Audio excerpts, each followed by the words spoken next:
Andanzas en el Trópico, el podcast en el que conversamos sobre todo lo que bailamos en Costa Rica. Danza contemporánea, bailes populares, bailes urbanos, folclor, ballet y más. Conoce las compañías, academias, coreógrafos y bailarines de nuestro país.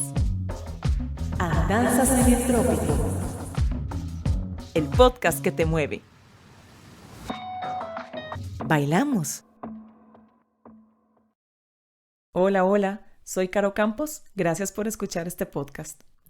Este episodio número 6 es muy interesante porque vamos a escuchar cómo se gestó y cómo creció la danza moderna o contemporánea en Costa Rica.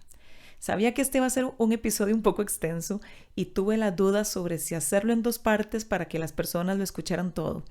Pero al irlo editando me pareció que cortar el hilo de nuestra historia por temor a que fuera demasiado largo no tenía sentido, era como ser demasiado complaciente y a la vez subestimar a la audiencia. Aclaro que no abordamos absolutamente todo lo que pasó en esta historia y que también se nos escaparán algunos nombres de personas o ahondar en las compañías e instituciones. Por cierto, la música de este episodio es del compositor Fabián Arroyo, a quien pueden contactar por Instagram y Facebook si necesitan música original para teatro, danza o cualquier otra producción audiovisual. Recomendadísimo. Nuevamente, gracias por escuchar, por compartir, suscribirse y comentar.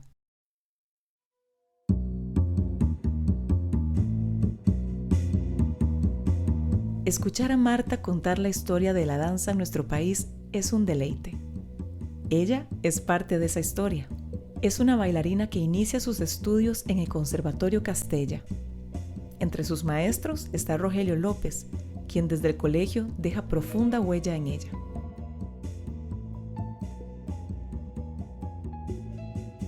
Marta Ávila Aguilar es una de las bailarinas fundadoras de danza universitaria en el año 79, pero ya era miembro de Danzacor desde el año 76. Estudió Historia del Arte, fue directora de la Escuela de Danza de la Universidad Nacional, así como docente. Ha investigado, escrito y enseñado sobre la historia de la danza en Costa Rica y, como les comenté anteriormente, ella también se bailó esa historia. Estamos en buenas manos, así que silencien el teléfono, apaguen el tele y escuchemos a Marta Ávila Aguilar. Buenas, muchas gracias Carolina por invitarme a ser parte de este programa, parece maravilloso y ojalá que se puedan hacer muchísimos episodios porque creo que de la historia de la danza en Costa Rica hay mucho que hablar y creo que hay mucha riqueza cultural en Costa Rica en el campo de la danza que hay que aprovechar y compartir con la gente. Vamos a brevemente a tratar de dar a la audiencia que pueden entender como danza contemporánea.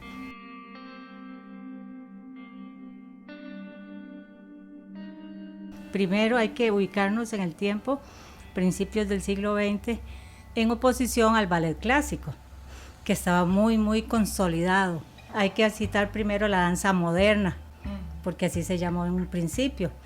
Contemporáneos hay que también entender que es todo lo que hacemos en nuestro tiempo. Contemporáneo es en mi tiempo, con mi tiempo. Obviamente lo que hacemos en danza, en el ámbito, digamos, de la danza escénica, teatral, es contemporáneo porque se está haciendo ahorita, ¿verdad?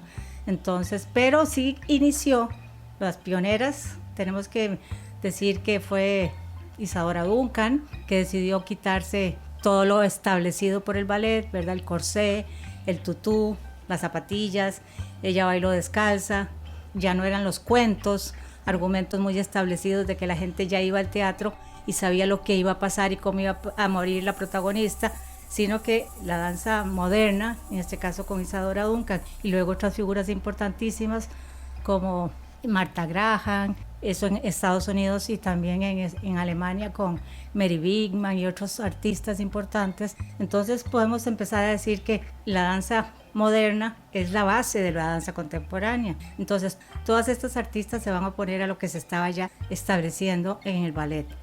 Podemos hablar de ballet contemporáneo, que es el ballet que se hace ahora, que tal vez sí tiene toda esa herencia del ballet clásico o académico, pero se está haciendo en este momento. Entonces es un ballet tal vez ya con temas diferentes, ya no son los cuentos de hadas. ¿Qué entendemos por danza contemporánea? Pues es una danza que tiene una libertad de movimiento, una libertad de contenido. Hay que pensar que en los principios del siglo XX había muchos pensamientos como, digamos, la corriente freudiana, de la cual Martha Graham se alimenta, y entonces muchos de sus eventos y de sus coreografías tenían que hablar del yo, de verdad. Ya no hablábamos de las princesas ni de los reyes, sino que empezamos a hablar del ser humano, de lo que me está pasando a mí. Empiezan a aparecer los temas de las mujeres, los temas de las minorías y un montón de temas que jamás se pensaron que podían entrar en la danza.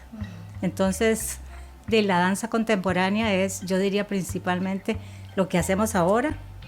No lo podemos empezar a seguir viendo como un elemento de entretenimiento puro, ¿verdad? Porque sí podemos encontrar en la danza contemporánea algún tipo de coreografías que son simplemente un entretenimiento, muy bonitos, muy bailados, pero en algunos casos la danza contemporánea lo que nos va a proponer a nosotros es que tenemos obras con mucha libertad temática, mucha libertad de estilos, ¿verdad? También la danza contemporánea mezcla muchas formas de movernos y todo. Y digamos, en cuanto a la temporalidad, ¿de qué años estamos hablando? Porque sabemos que el ballet, bueno, viene de la tradición europea. ¿A partir de qué años estamos hablando de Isadora Duncan, de Martha Graham? Si nos ubicamos con Isadora Duncan, la danza podría decir que nace en los Estados Unidos, pero paralelamente nace en Europa también, con Benny Bigman, con Harold Kreuzberg, con toda esa corriente del arte expresivo alemán.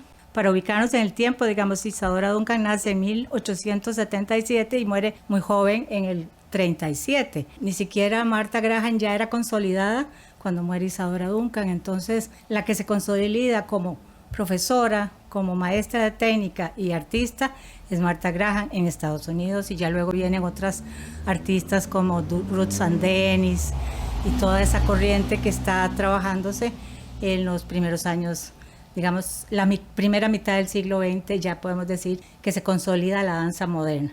E inmediatamente en los 60s tenemos una contrarrespuesta que se va a llamar la danza postmoderna, que forma parte también de la danza contemporánea, porque la danza postmoderna va a llegar con Merce Cunningham y otros artistas a rebelarse contra los maestros como José Limón, como Martha Graham, porque ellos, si bien habían escogido temas contemporáneos para estos años del siglo XX, ya sentían los postmodernos que era demasiado literal, que por qué esa literalidad, por qué esa dependencia de los textos, que por qué no podíamos bailar simplemente por el gusto de bailar.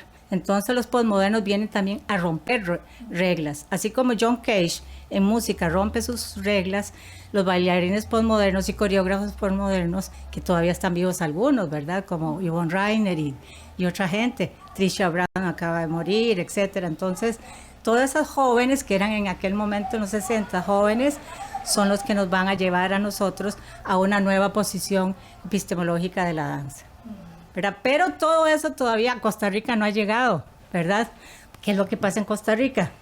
Tenemos un teatro nacional que se abre en 1897. Todos los espectáculos que vienen a Costa Rica eran óperas, teatro, zarzuelas, etcétera. Y ahí no hubo presentaciones de ballets. Es hasta que viene Pavlova en 1917 que vemos realmente algo de ballet en Costa Rica. Sí, anteriormente eran mucha música, mucha ópera sobre todo. Mucha ópera, música, montajes teatrales, todavía ballet, danza, no, ¿verdad? Entonces, si no existía todavía consolidada la danza en Europa ni en Estados Unidos, jamás que iba a llegar a Costa Rica. Entonces, con la venida de Pavlova, despierta un gran interés en Costa Rica. Entonces, podemos decir que es como un primer impulso que ella da por el gusto al ballet. Entonces, el ballet se va poco a poco consolidando con algunas maestras como Gladys Pontón de Arce. Después está Grace Lindo, que es como la maestra de todas, de un montón de gente. Después viene Margarita Esquivel en los años 40, Margarita Berto también. Todas maestras que venían del extranjero con su conocimiento. Sí, todas venían porque aquí todavía no había como una escuela, ¿verdad? No podemos decir, sí, la Escuela Nacional de Danza, como se hizo en Guatemala, que se creó en el año 40, nosotros no tuvimos nunca ni siquiera ballet nacional en Costa Rica, no lo tenemos todavía. A Margarita Esquivel, su papá la mandó a Estados Unidos y conoció a Martha Graham, estudió con ella y pudo venir a enseñar un poquito de los principios de la danza moderna. Grace Lindo, su familia, que era de origen inglés jamaiquino, le permitía ir a Europa y traía los conocimientos de las discípulas de Isadora Duncan. Entonces traían principios de danza moderna. Bueno, Margarita Bertó, que había sido discípula de Jaworski en Cuba, viene con unas, digamos, bases muy fuertes de ballet de Cuba, que venían desde Rusia. Entonces vean que Costa Rica siempre se viene nutriendo de influencias extranjeras, ¿verdad? Entonces podemos decir que en los años 50, 60, lo que se hablaba de danza era obviamente ballet. Pero dichosamente, Margarita Esquivel nunca habló de un ballet al estilo copiado de Rusia, sino que ella empezó a crear el ballet tico. Vean qué interesante, le pone ballet tico, no le pone ballet nacional o ballet internacional, etc. Después hace Rapsodia Tica, como uno de sus ballets, donde ella siempre quería meter la cosa costarricense, ¿verdad? Ella muere muy joven, a los 25 años, entonces, muy joven, sí. Aparentemente le dio un aneurisma y ella, pues, de ahí no sobrevive, pero sus discípulas quedan muy entusiasmadas. También quedan sus discípulas, algunas trabajando con Margarita Bertó, y Margarita Bertó trae a Jaworski desde Cuba, lo trae para que venga a enseñar a Costa Rica un tiempo, y Jaworski había sido el maestro de Alicia Alonso en Cuba. Es decir, Margarita Bertó fue compañera de Alicia Alonso en Cuba, en La Habana, ¿verdad? Entonces sí tenía un buen nivel, y Margarita Esquivel le dijo a Margarita Bertó: ya que vos venís con esa técnica de ballet tan buena, encárgate vos de la técnica de ballet clásico y yo me encargo de la plástica escénica, del montaje, de los conceptos y todo. Entonces, no podemos hablar en Costa Rica que había una gran tradición de ballet clásico, así, clásico estricto, ¿verdad? Vean ustedes que a mí me llama la atención porque a veces alguna gente me dice, pero es que la culpa de que no haya ballet en Costa Rica es de X profesora. Y yo les digo, no, es que las condiciones no se dieron en Costa Rica para que tuviéramos un ballet clásico como lo tuvo el resto del mundo. Aquí vamos a ver por qué. Una figura importante en la danza costarricense de los pioneros es Grace Lindo. Murió bastante grande, murió como en el año 88 y ella nació como en el 97, por ahí. Pero lo interesante de Grace Lindo es que ella se iba a las escuelas, sobre todo en los barrios del sur, y buscaba niñas con talento para poder becarlas. Entonces, entre esas, ella becó mucho a Mireya Barbosa, que va a ser una pionera de la danza, ya ahí sí, danza moderna en Costa Rica, ¿verdad? Ella tenía la casa donde estuvo, creo que un bar Quilargo, bueno, toda esa zona ahí, todo eso era de la familia Lindo, toda esa manzana. Entonces, ahí estaba la academia de ella, en esa casa que la rescatan porque era la casa de la familia Lindo, ¿verdad? Y bueno, Grace Lindo sí siempre fue una maestra que tal vez no fue la más avanzada, pero ella trataba de dejar a sus discípulas por lo menos formaditas. E inclusive es la primera mecena de Costa Rica. ¿Por qué? Porque cuando se cierra el ballet de Margarita Bertó, se había muerto Margarita Esquivel y había unas chicas muy buenas que eran Teresita Orozco y Nidia Naranjo. Ella decide mandarlas a Inglaterra. Les paga el pasaje, creo que en barco, les manda una mesada para que ellas vivan en Londres, a lo cual Teresita Orozco se quedó y es una profesora en Chichester de ballet clásico muy buena, ¿verdad? En una universidad y toda la cosa. Nidia Naranjo se fue para España, la contrató el Marqués de Cuevas y se dedicó al flamenco.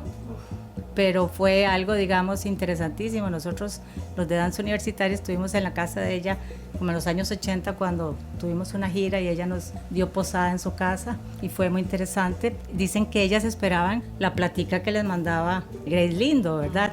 Ellas eran hijas de personas de escasos recursos. Inclusive el papá de Nidia Naranjo era del Partido Comunista y no tenía recursos para poder mandar a una chica a Londres o a España a estudiar. Entonces eso hay que reconocérselo muy bien a Grace Lindo, ¿verdad? De que ella era una persona que ya que tenía muchos recursos económicos, pues no se los gastaba en ella, sino que amaba tanto la danza que siempre trató de que fueran la danza para todos los que pudieran, ¿verdad?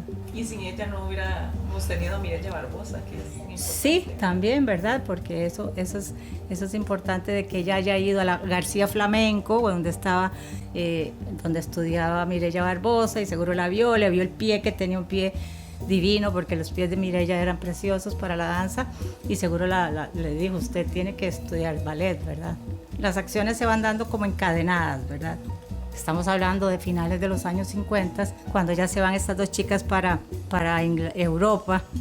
Mireya queda unos añitos en Costa Rica, pero a los 18 años, el papá de Carlos Matías Sáenz le dice a Mireya, usted no va a hacer nada en Costa Rica, el techo a usted le llegó, o se va a Costa Rica o deja de hacer danza.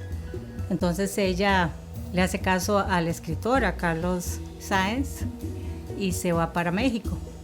Entonces ahí es donde Mireya Barbosa conoce a Jodorowsky, tiene la oportunidad de bailar obras de José Limón, de Ana Sokolov, de un montón de gente que está en movimiento en México, en ebullición, ¿verdad? Entonces, en ese sentido, Mireya se nos va unos años, ella se va como en el 59 y vuelve en el 68, y entonces ahí es cuando nosotros podemos decir que la danza moderna en Costa Rica empieza. Pero hay otro detalle antes. La audiencia costarricense solo veía ballet.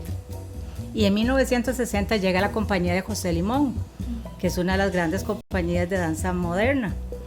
Entonces, según las crónicas de la época, dicen que no le gustó mucho al público. Estaba el Teatro Nacional lleno, pero no entendían por qué se movían diferentes, que por qué no era ballet aquello. Muy raro. Entonces, José Limón traía unas obras modernas. Es como que después de ver todo, como el Renacimiento, te traigan una obra de Picasso y uno dice, uy, ¿qué es esto tan feo? ¿Por qué él no tiene ojos? ¿Por qué no le veo la cara? Pues eso estaba haciendo José Limón.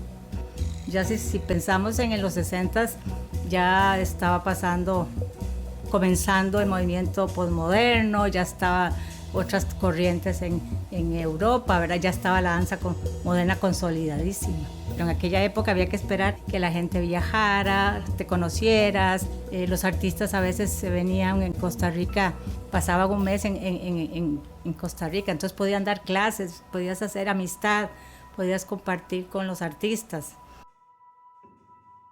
Bueno, vamos ahora a hablar de una figura súper importante en nuestro país, en la historia de la danza, que es Mireya Barbosa, que como escuchamos anteriormente, gracias al apoyo de Grace Lindo, ella logró formarse como bailarina. Escuchamos que fue a México, donde se formó, pero ella tuvo una carrera muy grande y en Europa, además. Y cuando ella regresó a Costa Rica, ¿cuál fue la labor de Mireya Barbosa?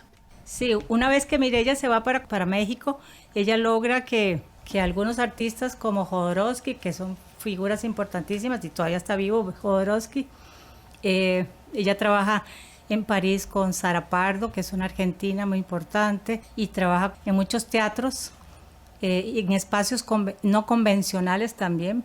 Eso la hace a ella una artista de vanguardia, porque Mireya va a llegar a Costa Rica no con el concepto tradicional de arte de un teatro cerrado, sino que Mireya va a aprovechar todo lo que ella vivió en Europa, en Alemania, en Francia, y luego pasó a Nueva York, tomó clases con Merce Cunningham y toda la cosa. Mireya se lo trajo para Costa Rica. Se supone que Mireya venía por vacaciones, nada más en ese año, y donde vio que aquí no había pasado nada de lo que ella dejó, porque cuando Mireya se va para México, lo que habían eran academias, pero siempre había ese nivel de academia.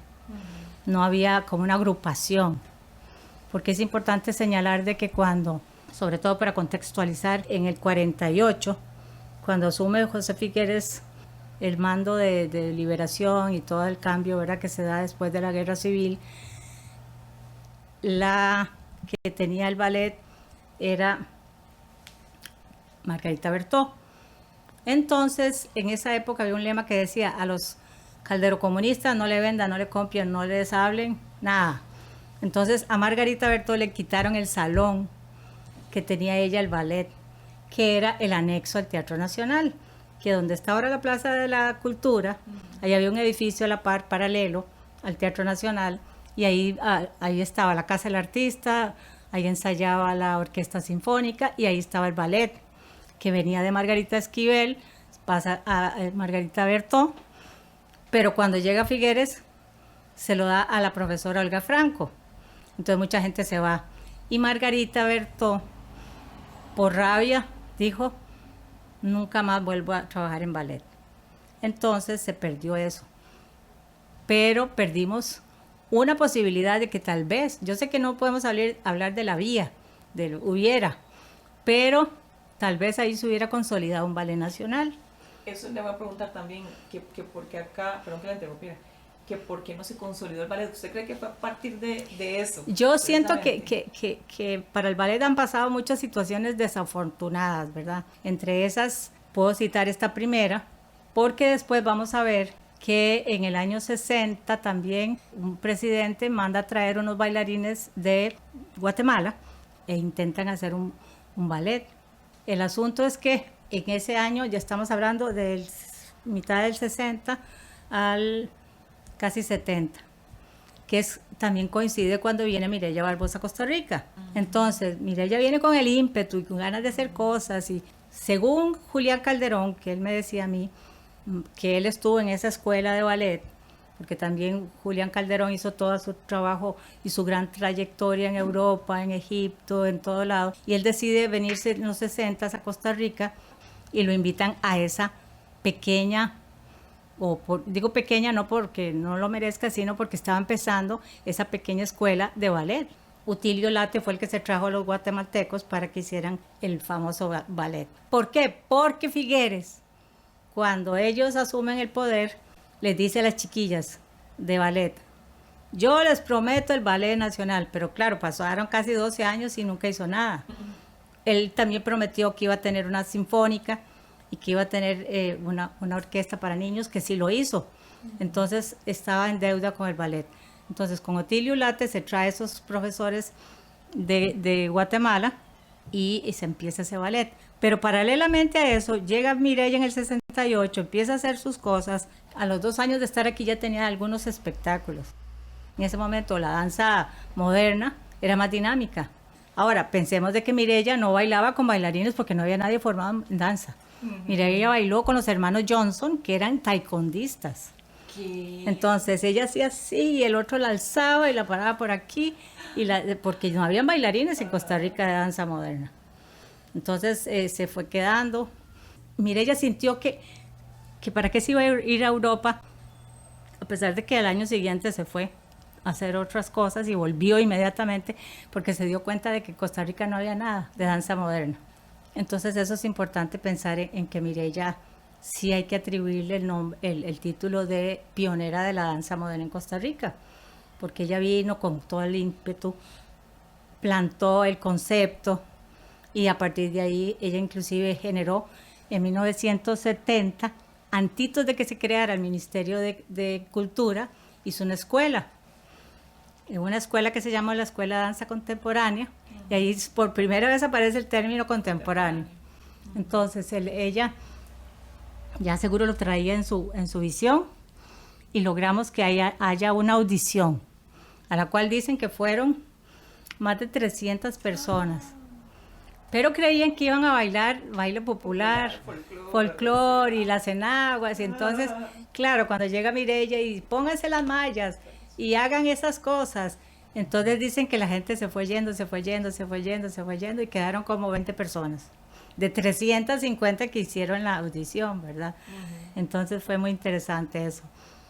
Estamos hablando del año 70, 71 se crea el Ministerio de Cultura, y el Ministro de Cultura, junto con su viceministro, que era Guido Sáenz, les dice a las señoras del ballet, a ver, quiero ver qué tienen. Tenían tal vez 6 años de formar a la gente. Quiero que me monten, ni siquiera fue Cascanueces, quiero que me monten el Lago de los Cisnes.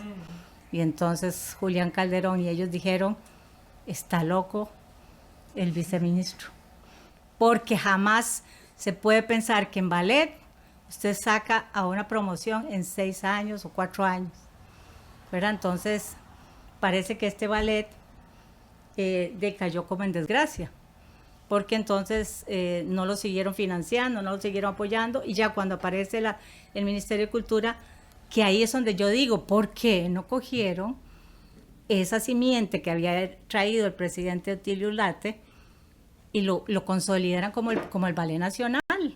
No se dio. Entonces no es culpa de Mireya Barbosa que ella se haya consolidado, o la danza contemporánea se haya consolidado. ¿Y por qué? Me pregunto yo, ¿por qué no se consolidó el ballet?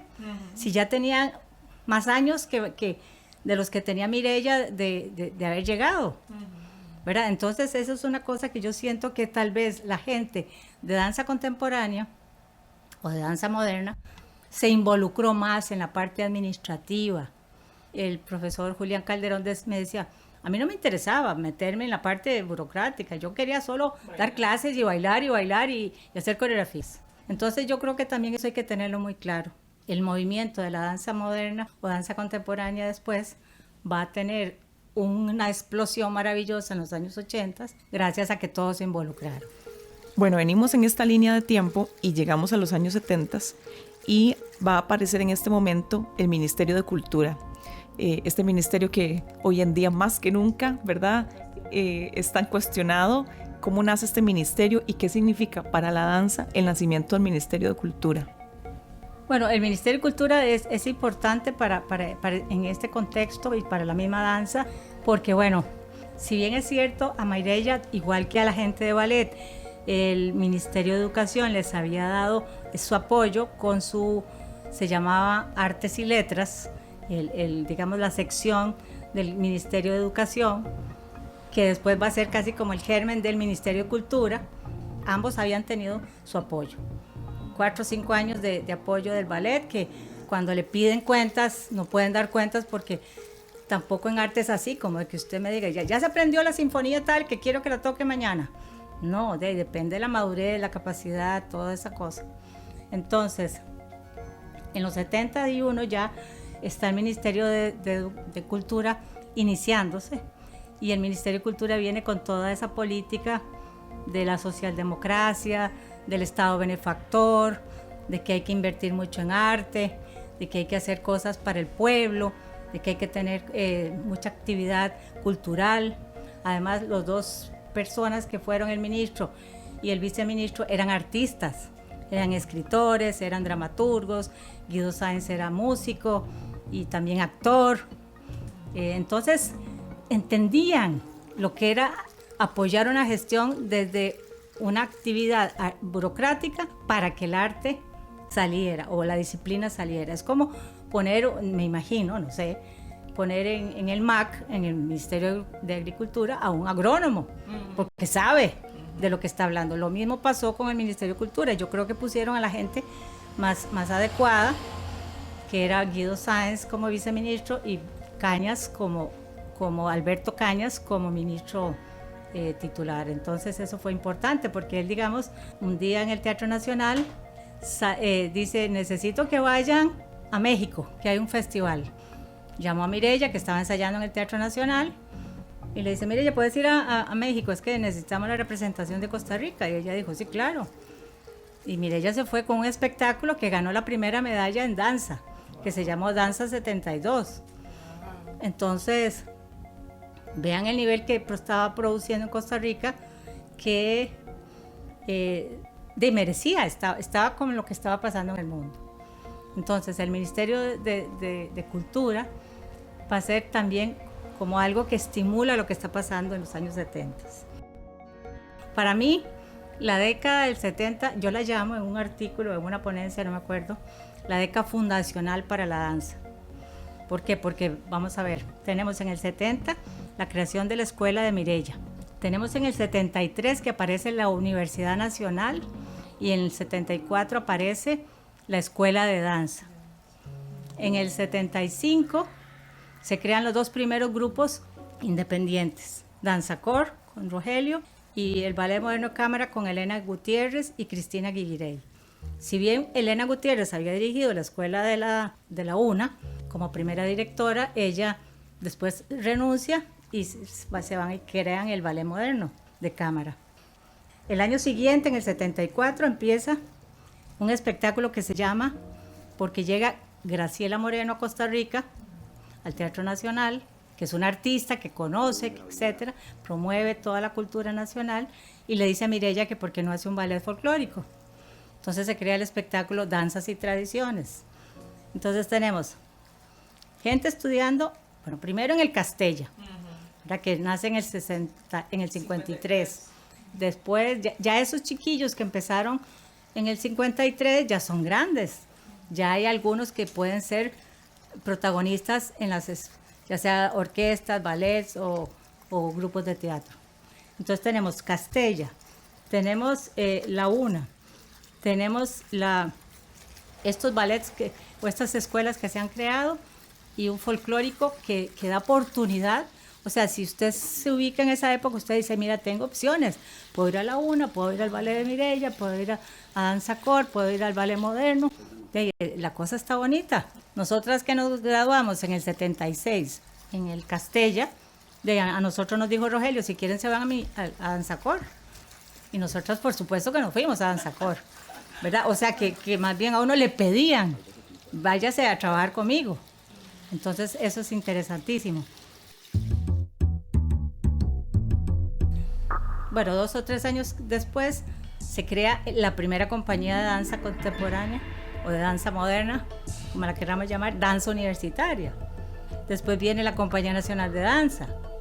La danza universitaria la crea primero Rogelio en la UCR, luego la Compañía Nacional de Danza, Elena Gutiérrez la crea de su grupo, casi como hizo Rogelio. Ahora Danza Cor se convierte en danza universitaria, Ballet Moderno Cámara se convierte en la Compañía Nacional de Danza, y 2 años después se crea la Compañía de Cámara Danza 1 en la UNA. Entonces vea que como en 10 años la danza se consolida. En el 81 tenemos el Festival de Coreógrafos, que es el evento más longevo que hemos tenido a nivel de danza. Entonces hay una actividad impresionante. Si yo me ubico en el 82, es un año maravilloso de danza. Y las 3 compañías haciendo extensión. Todos los bailarines íbamos a bailar a todo lado.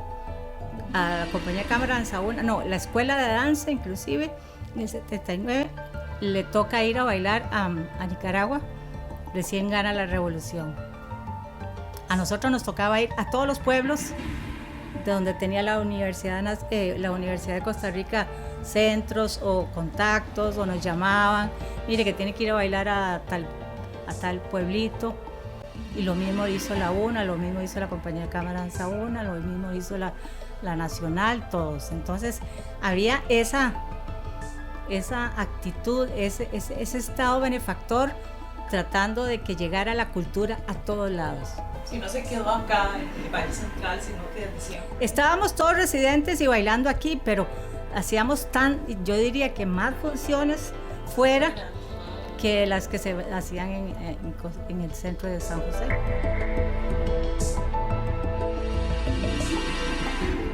Quisiera hablar de estas 2 primeras maestras de la Escuela de Danza de la Universidad Nacional, ¿verdad? Que son Elena Gutiérrez y Cristina Guiguirey, ¿verdad? Porque ellas son 2 figuras muy, muy importantes. Y a mí una cosa que me llama mucho la atención es que ellas en muy poco tiempo, con un superpuesto como ser las docentes de una universidad estatal, renuncian y se hacen su proyecto. Eso me llama mucho la atención. ¿Por qué? ¿Cómo prefirieron salir de la, no sé si decir comodidad, o de la estabilidad de una universidad y el prestigio además, a trabajar en sus proyectos independientes? En esos años hay figuras importantes también que vienen desde el extranjero. Tenemos que citar, además de Mireya Barbosa, vino Beverly Kitson de los Estados Unidos, que ella fue la que acompañó durante muchos años a Mireya, le cuidó el grupo cuando Mireya tuvo que ir a Europa otra vez y volvió. Después Beverly Kitson se matriculó en la escuela de danza a pesar de que ya tenía un bachillerato, pero era el único lugar donde ella sentía que podía hacer danza.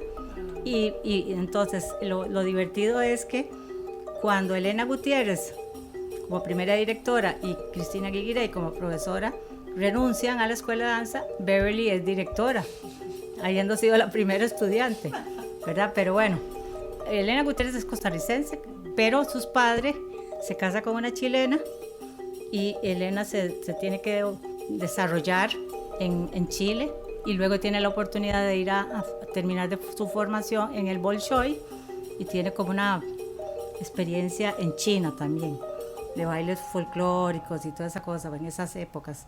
Entonces Elena se tiene que venir a Costa Rica por la situación política que sufre Chile. Entonces, pero para nuestra gracia y beneficio, Elena ya venía formada, ya había pasado por todo, se había tenido contacto con los bailarines alemanes. Entonces Elena viene y le compra el salón que en la academia de Jimena Lasansky, que era una bailarina. Yo era alumna en esa academia cuando Elena Gutiérrez llegó la primera vez y yo dije, ¿quién es esa mujer tan bella? Porque trae unas trenzas así y todo, y Elena le compra esa academia que quedaba en el segundo piso, de donde ahora creo que es Manolos o algo así, ahí por la avenida Central, frente a Monumental. Pues en esa esquinita preciosa, ahí hacíamos clases nosotros, los discípulos de Jimena Lasansky. Jimena Lasansky había dado clases, ya dejó un estudio montado, que en ese estudio de Jimena Lasansky, que lo compra Elena, se dan las primeras clases de la escuela de danza. Nosotros, la escuela de danza no empezó en Heredia, empezó en el estudio de Elena. Cristina Guiguirey llega a Costa Rica porque a su esposo lo trajeron para que él creara la escuela de geodesia y de topografía en la UNA. Recién había nacido Gabriela Dorries. Cristina trabaja con Elena ese año. Ellos hacen un espectáculo muy interesante, pero creo que al final decidieron que no querían lidiar con la burocracia y decidieron dedicarse. ¿Y por qué no hacemos un grupo independiente? ¡Qué valientes! ¡Qué valientes! ¡Qué valientes! Porque, como dice usted, de pasar de tener un salario a irse a trabajar independiente, pero también se llevaron a los mejores estudiantes de la escuela de danza. La escuela de danza quedó como con 3. Jorge Ramírez, que después tuvo que hacer de profesor, o sea, un chico joven que lo que sabía lo enseñaba, junto con Beverly Kitson se quedaron ellos y luego llegaron ahí. Bueno, las escuelas al cumplir 50 años han pasado de todo, ¿verdad? Pero sí, hay que hacer yo digo, qué valientes ellas dos de haberse ido a la vida independiente. Lo mismo hizo Rogelio. Rogelio dijo, no me gusta la UNA, no quiero estudiar en la academia, quiero estudiar en la vida, quiero bailar, quiero hacer coreografía, quiero todo, y por eso se fue de la UNA y hizo su grupo. Entonces, en ese contexto, vamos a tener 2 maestras súper formadas, creando un ballet moderno, y Rogelio, que no tenía tantas, digamos, herramientas metodológicas, pero tenía una capacidad creativa tan fuerte que eso era lo que hacía como una bipolaridad en el mundo independiente de la danza, ¿verdad? Había muchos espectáculos donde se podían participar, estaba el teatro al aire libre, que era un espacio donde uno podía bailar y todo. Entonces, inclusive cuando Rogelio nos invita a nosotros, de ahí uno iba sin pensar en qué vas a ganar, en qué vas, nada. Uno decía, qué rico ir a hacer danza, nada más. Las dos se especializaron también en ballet, coger las grandes escuelas como la Vaganova y adaptarlas a Costa Rica, a los cuerpos costarricenses, que no son los mismos cuerpos de los rusos, ¿verdad? Nosotras tenemos más caderas o tenemos más musculitos, no somos tan largos, etcétera. Entonces a esas maestras hay que reconocerles todo el aporte que hacen a la danza moderna, que luego será contemporánea. Hablemos ahora de la importancia del Teatro Nacional para el desarrollo de la danza. Ya sabemos que esta joya arquitectónica muy bella, muy importante en el desarrollo de las artes en Costa Rica, pero para la danza, cuál es la importancia que ha tenido el Teatro Nacional desde sus inicios, del desarrollo de la danza, hasta el día de hoy, porque todavía contamos con este espacio para la realización del Festival de Coreógrafos que se realiza todos los años. Sí, el desarrollo de la danza en Costa Rica le debe mucho al Teatro Nacional en diferentes momentos y de diferentes formas. En un principio fue como el escenario para poder ver, apreciar grandes figuras, grandes compañías. Pero cuando ya llega Graciela Moreno a Costa Rica a partir del 74, el Teatro Nacional se transforma. Graciela Moreno le quita la corbata obligatoriamente, que antes era, ¿verdad? Era una limitante. No todo el mundo tiene en Costa Rica una corbata para ir al Teatro Nacional, o tiene que pedirla prestada. Y también le trató de quitar esa cosa tan de ceremonial para que el teatro se convirtiera en un teatro de todos los costarricenses. Y lo mismo hizo ella con los artistas. Ella dijo, este teatro tiene que estar idealmente abierto 300 días al año, para que vengan músicos, para que vengan actores, bailarines, cantantes, de todo. Entonces hay que recordar que ya la Sinfónica, que tenía varios años de funcionamiento, tenía sus temporadas fijas, pero Graciela logró que todas esas instituciones dialogaran entre sí, cooperaran entre sí, y ahí fue cuando pudimos ver, por ejemplo, bueno, primero el Festival de Coreógrafos, que es a raíz de que Nanda, Yure Harley, Marcela Aguilar, Jorge Ramírez y Luis Piedra le piden a Graciela que si puede darnos unos días a la danza para poder hacer un festival de jóvenes que querían hacer coreografía, porque las tres compañías, tanto la UNA como la UCR como la del Ministerio, estaban ocupadas con sus coreógrafos de planta. ¿Qué pasaba con los jóvenes que queríamos componer? Entonces a Graciela le pareció maravilloso. Y a partir de ahí se creó Jóvenes Coreógrafos, que solo se ha interrumpido 3 veces por 2 años por el terremoto, 1 año porque el presidente Oscar Arias decidió hacer un festival de teatro y hubo que cerrarlo, la danza, pero por lo demás ha seguido desde 1981 ejecutándose, ¿verdad? Ese espacio de coreógrafos que eran 2 semanas, con funciones sábado y domingo de matiné también, y en la noche había, es decir, eran 10 funciones.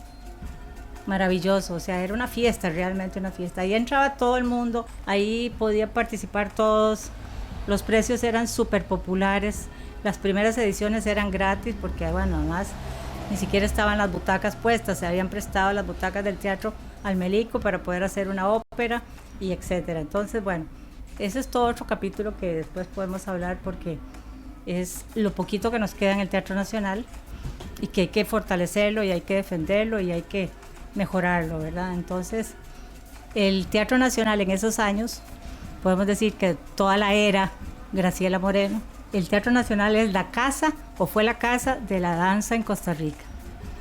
¿Por qué? Porque nosotros, y ahora sí puedo decir, nosotros bailábamos, no sé, 8 veces por año. Graciela Moreno llamaba a Rogelio y le decía, Rogelio, vieras que me sobra un miércoles y no hay nada, ¿querés bailar? Claro, doña Graciela, por supuesto, dígame cómo, bueno, tal día. Y ella te permitía que fueran a taquilla a mitad, ¿verdad? Como es siempre, mitad y mitad, 60, 40, no sé. A nosotros no nos importaba ganar porque teníamos un salario módico, y ahí lo importante era llenar el teatro, bailar, estar ahí, que la gente viniera a vernos. Entonces eso generó también un público maravilloso, que inclusive eran como los que les gustaba la danza universitaria, eran nuestros fans. Los que les gustaba la compañía de cámara Danzabuna eran los fans de ellos. Los que les gustaba la Compañía Nacional de Danza eran los hinchas de, ¿verdad?, de esas bailarinas y todo, y de todos esos bailarines. Y era una cosa linda, o sea, los teatros se llenaban y a unos precios normales, módicos. Era más barato que ir al cine. San José además era muy seguro andar en la noche.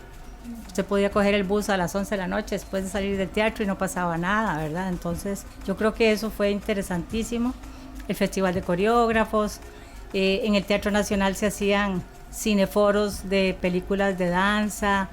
Hicimos en el 79 el primer encuentro centroamericano del cual nosotros en la UNA luego lo copiamos el concepto, porque el Teatro Nacional con la Embajada de Alemania y Francia trajeron artistas e hicieron el primer festival, el primer encuentro centroamericano internacional en el 79. Y entonces obviamente tuvimos 4 noches para ver a Fred Tragos, a Raj Kapoor, al discípulo de José Limón, etcétera, ¿verdad? Fue maravilloso. Después terminaron las 4 compañías, los 4 grupos bailando y toda la cosa. Entonces, inclusive ni siquiera Graciela se quedaba solo con los grupos profesionales. Ella le daba espacio a los independientes, a Diquistikis, a Aven, Speculum Mundi, a todos. Ella llamaba a la gente que presentaba espectáculos de calidad. A las academias como Danza Libre también. Ellos tuvieron sus ballet contemporáneo, es decir, había mucha actividad dancística. Es que si pensamos que un teatro está abierto 300 días en un año, significa que hay de todo. Hay temporada de teatro, hay temporada de música, hay temporada de folclore también, había mucha cosa. El Teatro Nacional traía mucho o coordinaban, no sé cómo lo hacían, las agrupaciones invitadas por las embajadas. Entonces, que mire, que viene tal compañía de ballet, de danza, de jazz, de tap, de no sé cuánto, todo iba al Teatro Nacional. Entonces, el Teatro Nacional era casi, insisto, era nuestra casa. Uno llegaba y si no tenía plata, ay, doña Graciela, ¿me deja pasar? Es que, sí, pasen. Si no se llena, se pueden sentar, etcétera. Es decir, las leyes han cambiado y que ahora las horas extra y los presupuestos y todo eso ha empeorado la situación del trabajo, la situación de trabajar como artista en Costa Rica. Pero también hay que revisar las políticas. ¿Para qué se hizo ese teatro? ¿Qué es lo que pasa? Que no se pueden ejecutar los presupuestos. Entonces, si hay muchas trabas, hay que destrabar este asunto, ¿verdad? Porque el Ministerio de Cultura, al cual pertenece el Teatro Nacional, no puede ejecutar sus platas. O sea, ¿qué es lo que pasa? Los que están ahí son responsables porque deberían de estar dando las soluciones a esos problemas que han causado los legisladores que han hecho esas leyes. ¿Qué será? ¿Que no participaron mientras hicieron las leyes? ¿O qué fue lo que pasó? ¿Que el gremio no estuvo presente? Entonces también aquí hay que hacer un llamado al gremio para que esté atento a cualquier ley, ¿verdad? Casi que nosotros deberíamos ser amigos de los diputados, de ir a ver, mira, hay algo de arte, hay algo de esto, ¿qué pasa? Revisarlo, ver e invitar a los diputados, a los ministros, a todo el mundo a que vayan a ver la danza. Porque yo recuerdo una vez que inclusive tengo un video donde el presidente de la Asamblea Legislativa está parado en el Teatro Mélico Salazar. Nosotros bailábamos, creo que Juan, María, y él estaba pidiendo, por favor, que nos diera más presupuesto a los grupos artísticos. El presidente de la Asamblea Legislativa, presente ahí en el escenario diciendo, yo quiero, Entonces uno decía, qué maravilla. La cultura es parte de todos. La cultura es inherente en los seres humanos, en todos nosotros. Entonces yo creo que eso lo hemos perdido y eso es lo que hay que recuperar en este momento. Tuve alumnos que han bailado una vez o tal vez ninguna y eso no puede ser. Eso hay que combatirlo, eso hay que decirlo, recordarlo, criticarlo para cambiarlo.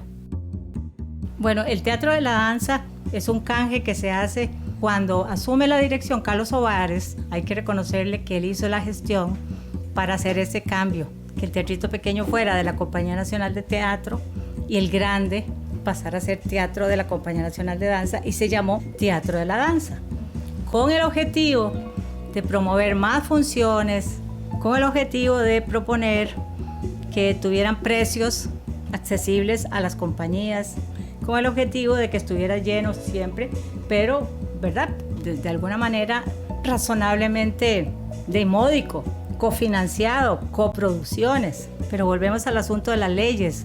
Estas malditas leyes que han hecho, lo que hacen es obligar a que tenés que ser rentable para poder presentarse. ¿Quién ha dicho que los artistas tienen que ser rentables? O sea, rentable es una cosa que usted va a vender y sabe que ya lo van a comprar. Pero también un artista necesita espacios de experimentación.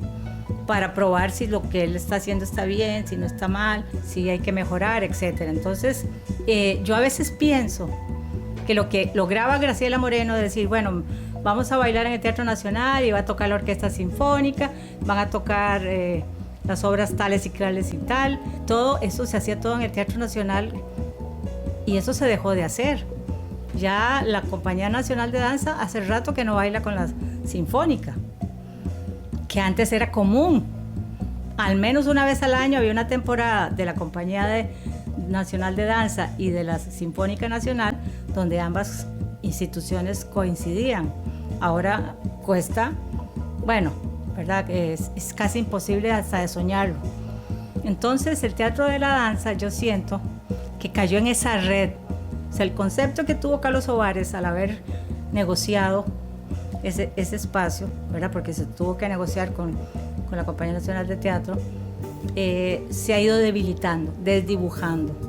Entonces, probablemente, si le preguntamos a los del Teatro de la Danza, lo dan a las academias que vendan más, ¿verdad?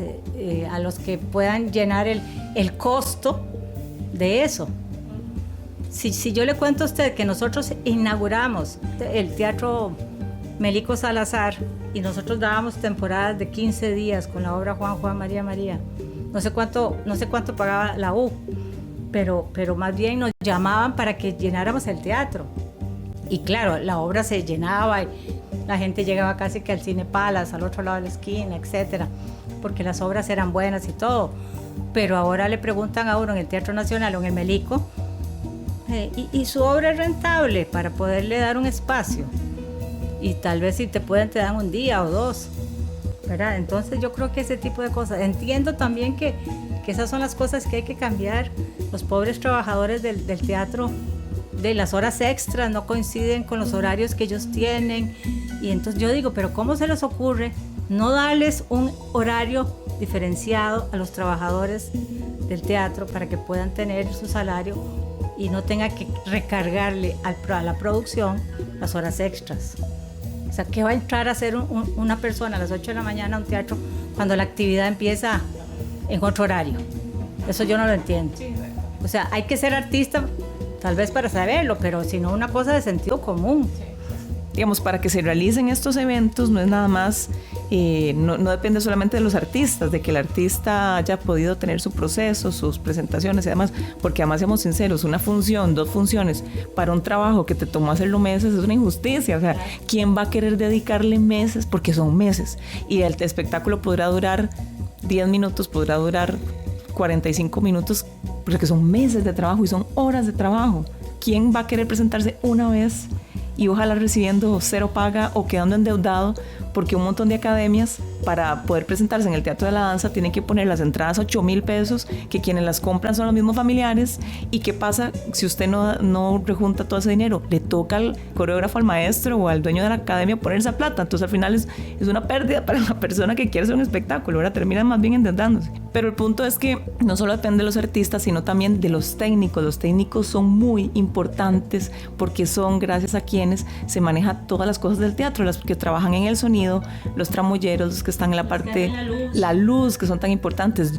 No es solamente la integridad y la calidad de vida, las oportunidades para el artista, sino de los que trabajan para que los artistas puedan presentarse, que son súper, súper importantes. Entonces es una gran cadena de personas y de presupuestos y de políticas que tienen que estar en orden para que todo pueda darse, ¿verdad? Claro, es que el sector cultura no solamente son los artistas, es toda la economía que se maneja alrededor de ellos, porque como usted dice, está el vestuarista, que nunca lo vemos ahí, pero vemos el vestuario, entonces tiene que trabajar, está el que hace el diseño gráfico, está la persona el técnico de luces, el técnico de sonido, el técnico de la tramoya, es decir, hay un montón de personas que dependen y si esa gente no está bien, el espectáculo sale mal. No mercantilizar la actividad artística, sino pensar que hay toda una economía que se mueve alrededor de eso. Y eso hay que considerarlo a la hora de que se hacen las leyes, porque si usted hace unas leyes estúpidas y lo que hace es entrabar, y qué es lo que ha pasado en los últimos años con el Ministerio de Cultura, que está totalmente como amarrado con una camisa de fuerzas. que los presupuestos hay que entregarlos antes de que terminen los eventos, de que los presupuestos hay que liquidarlos no sé cuánto, que los artistas tienen que pagar 3 o 4 veces seguro social, porque si no tenés un seguro para cada evento no te pueden contratar. O sea, son cosas demenciales. Yo no entiendo, ¿verdad?, cómo realmente hemos permitido que esas leyes, o por qué no hacemos algo para que todas esas leyes las analicemos y las critiquemos, las revisemos, las modifiquemos y las mejoremos para el sector. Porque si no, a lo que puede llegar es que decir, cultura no importa, ya se murió, ya no hacen nada. No hacen nada, no es porque no podemos hacer, es que no hacen nada porque el sistema está tan torcido que no permite hacer nada. Esas son las cosas que yo le reclamo a Costa Rica, a la gente que está responsable de leyes, de decretos, de reglamentos. Porque sí, perfecto, claro, en la época de nosotros bailábamos en coreógrafos solo con presentarnos, ahora hay que llenar no sé cuántos formularios y si alguien presenta un recurso de amparo, se para todo, y si alguien presenta una queja, todo se va al carajo. Es decir, eso no puede ser. Está bien que pongamos orden y que haya una claridad y transparencia, pero también hay que entonces, yo quiero ver esa transparencia operando en que sea más transparente el asunto, que sea lógicamente que camine, ¿verdad?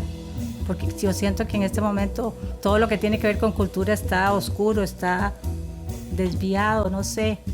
Parece que la consigna es quitémosle todos los recursos a cultura para que por sí. ¿Para dónde van? Sí, ¿para dónde van? ¿Para dónde están yendo entonces? No sé qué es lo que pretenden. ¿Y dónde están las autoridades responsables de ese ministerio defendiendo lo suyo? Porque, es decir, yo como directora de la escuela de danza, cada vez que nos querían quitar algo, yo reclamaba y demostraba que sí se gastaba todo el presupuesto y que no nos podían quitar y que más bien necesitábamos más. Pero no me puedo quedar de brazos cruzados y decir, sí, quíteme las becas taller, quíteme lo del FIA, quíteme todo. Por sí eso no se usa. No se usa si yo no lo gestiono. ¿Qué ha pasado con el FIA, por ejemplo? ¿Qué pasó? Sí, donde en el FIA nosotros vimos los mejores trabajos. Mire, Carbono 14, con una obra que se llamó El Dormitorio, maravilloso, o sea, grupos de primera. Ahora ni siquiera hay FIA. ¿Y esa plata dónde está? ¿Dónde está esa gestión que se hizo tan exitosa, que llegaba a todo Costa Rica y más allá a ver esos eventos? Entonces, si algo está pasando aquí que tenemos que preocuparnos. Yo sí me alegré mucho de esa manifestación que se hizo en el Teatro Nacional y todo, porque creo que el sector cultura me impresionó ver tanta gente joven, ¿verdad? No solo los viejitos ahí, los mismos de siempre, pero yo siento como que las autoridades respectivas ni siquiera han dicho, mira, nada. Todo lo que pasó con los premios nacionales. Ajá. Y todo que se les dijo en la cara, no pueden quitar esto, como si estuvieran viendo, no sé, unas flores ahí. Bueno, una crítica que yo hago es ¿por qué si desde 1981 no se crean agrupaciones? Se creó el Taller Nacional de Danza, se creó la compañía, se creó Danza Universitaria, Danza Una, algunos, pues el barco también. El barco que desapareció, ¿verdad? Ha habido grupos independientes maravillosos como los del Medium, como Diquistikis, como Speculum Mundi, como Aven, etcétera. Y ahí los ve usted, los que sobreviven, pagando casi ellos todo para poder bailar. O sea, ya no hay una actitud de decir, no, venga, mire, tienen el Teatro Nacional para ustedes, tienen el Teatro Melico, vamos bien barato, ¿no? Prefieren a Paloma San Basilio, prefieren a no sé quién, y a eso sí les dan porque vende, ¿verdad? Entonces yo digo, ¿dónde está esa política de Estado benefactor, de que queremos que todo el mundo llegue a tener una cultura más? Y nos quejamos de ver que todos los días muere gente en Costa Rica, que asesinan.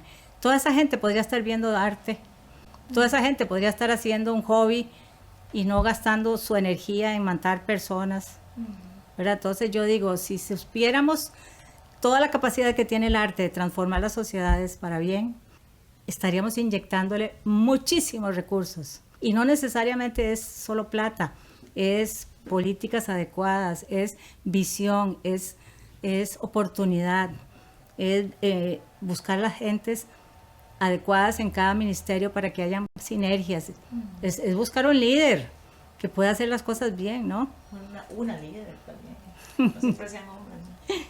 Creo que la creencia en general es que el arte nada más entretiene y el arte en realidad crea. El arte crea y también sana y también educa, sensibiliza, lucha, logra cosas. Entonces tenemos, por ejemplo, el programa del Parque de la Libertad, el montón de programas artísticos que llegan a la comunidad de desamparados. Tenemos, por ejemplo, el Sistema Nacional de Educación Musical, que son instituciones, son programas que nacen para ir a las comunidades con menos recursos, personas que no van a tener el dinero para ir a pagar una academia privada, que no tengan que venir siempre a San José, porque la gente siempre tiene que venir a San José, ¿verdad? El CINEM, por ejemplo, hay escuelas de música en lugares súper lejos al Valle Central. Los centros cívicos por la paz, por ejemplo, que ellos trabajan con el Ministerio de Justicia y Paz. Si un Ministerio de Justicia y Paz invierte en los centros cívicos, es porque han hecho los estudios del caso de que promoviendo el arte y la cultura, la violencia va a disminuir. Entonces, si eso ya existe, no podemos decir que el arte no está haciendo algo por la sociedad, ¿verdad? Está impulsando personas, les está dando educación gratuita. Entonces, esas cosas hay que impulsarlas, hay que defenderlas. Si el Ministerio de Cultura se debilita, no es nada más que no vamos a tener conciertos gratis y el FIA y no. Es que hay un montón de sectores populares que se van a ver afectados. ¿Y esto qué va a hacer? La criminalidad va a ascender. Bueno, un montón de cosas se van a ver afectadas. Y como estamos hablando ahora, la cultura no es solamente ganan los artistas, ganan todas las personas, los técnicos que colaboran, que trabajan para que los artistas puedan presentarse. Entonces, por todo lado, es un beneficio. Yo no sé qué parte no han entendido de eso, ¿verdad? En las zonas de riesgo social, cómo no se verían beneficiadas de que haya más centros cívicos, escuelas de música gratuitas, de que más instituciones artísticas vayan a enseñarles danza, a que vean danza, que escuchen música. O sea, realmente el cambio social que se genera es súper importante, porque el arte no es solo para la élite, no es solo para el que tiene plata. Bueno, eso es lo que está pasando, desgraciadamente. Aquí solamente casi que el que tiene plata puede ir a este montón de cosas. Por ejemplo, y el arte no es solamente lo clásico, la orquesta, no. Hay un montón de formas de hacer arte. El arte de las culturas indígenas es un arte que está totalmente abandonado. El folclore, ni para qué. Después hay que hacer un episodio completo sobre el folclore, porque ese es otro tema gigantesco, ¿verdad? Entonces, bueno, Marta, agradecerle un montón, ¿verdad? Muchísimas gracias. Regálenos un pleito final, un consejo final, un pensamiento final para esta audiencia, que lo que queremos en este podcast es que la gente valore lo que hacen los bailarines, las bailarinas, los coreógrafos, que sepan que en Costa Rica se hace un montón de cosas, que tal vez no salen en la tele, que tal vez no están en los medios, pero hay un montón de gente haciendo un trabajo de hormiga que mucha gente no ve. Bueno, sí, yo quisiera decir que en este momento yo me siento como si estuviera en la época donde nos tocaba luchar por todo. O sea, yo he costado las cosas bonitas de la época que a mí me tocó, donde se consolidaron cosas, pero todo lo tuvimos que pelear, luchar por la hora de lactancia de unas bailarinas, luchar por un estudio que no tenía ni paredes, luchar por mejorar los salarios. Todo eso nos tocó y por eso hemos heredado, o yo me siento que he heredado a las futuras generaciones algunas instituciones más o menos resueltas, ¿verdad? Pero creo que hay que seguir luchando porque, o para que el Ministerio de Cultura no caiga en esa bulia en la que está, porque me parece que es terrible. Es decir, yo a pesar de que pasan todas esas cosas, uno nunca escucha a la ministra, en este caso, de esta administración, de salir a decir algo. O sea, después de lo que pasó en premios nacionales, que era, a mí me daba hasta vergüenza, que no salgan ellos a decir algo, o reaccionen y empecemos a ver nosotros que las cosas van a cambiar. No, más bien parece que son cómplices de esta estrategia que se tiene este gobierno. Simplemente se quedan callados y dicen, no, seguro calladitas más bonitas se ven, y entonces vamos simplemente a contribuir para que todo desaparezca. Y nosotros no podemos permitir que desaparezca todo lo que ha costado sangre, sudor y lágrimas a los que fuimos protagonistas de algunas instituciones, y que tenemos que seguir luchando para que sigan habiendo más CINEM. Es más, yo me acuerdo que Guido Sáenz le dijo a Carlos Ovares en aquel momento, alrededor del 2000, yo quiero que usted consolide lo que ya se ha hecho con la Sinfónica y el CINEM. Sería maravilloso pensar de que en cada pueblo haya un taller nacional de danza, que cada municipalidad tenga realmente un grupo de danza o un grupo que permita que los chicos puedan ir a entretenerse, ya sea con parkour, con cualquier tipo de movimiento, de hacer ejercicio, de estar entretenidos. Es decir, eso es lo que necesitamos, que haya más actividad cercana a las artes, donde realmente nos alejemos de las malas cosas, como es y todo lo del narcotráfico, todo lo de los asesinatos que a uno le duele ver, que muere gente inclusive inocente, etcétera, etcétera, donde podríamos estar nosotros codeándonos con los mejores países del mundo, ¿verdad? Si decimos que tenemos un país tan bello a nivel de biodiversidad, deberíamos de tenerlo también a nivel cultural, porque lo podemos tener. Si usted, yo creo que va a cada pueblito puede encontrar, si hace un censo, alguna cosa interesante de cultura, pero eso no lo está haciendo el Ministerio de Cultura. No están buscando las mejores, digamos, representatividad de cada región. Entonces yo creo que de lo que hay que seguir es insistiendo hasta que este ministerio no desaparezca, se fortalezca. Y eso lo tenemos que hacer todos.